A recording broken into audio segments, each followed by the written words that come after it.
नाजरीन, मैं हूं आपकी मेजबान नाइला भट्टी और आप देख रहे हैं कसरे नूर न्यूज़ HD।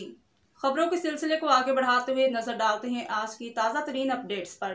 खबर शामिल करते हैं त्रेड़ावाला से, जहां पर इस्लामदीन टेंट पैकिंग क्लब ऑफ त्रेड़ावाला जिला गुजरात की तरफ से जश्न नेज़ाबाजी का बेहतरीन प्रोग्राम का इनेकाद किया गया, जिसके मरकजी रहनुमा पाकिस्तान मुस्लिम लीग नून साबिक सूबाई वजीर मियां तारिक और तहरीक इंसाफ के MPA चौधरी साजिद यूसुफ छन्नी की बतौर मेहमान खुसूसी शिरकत।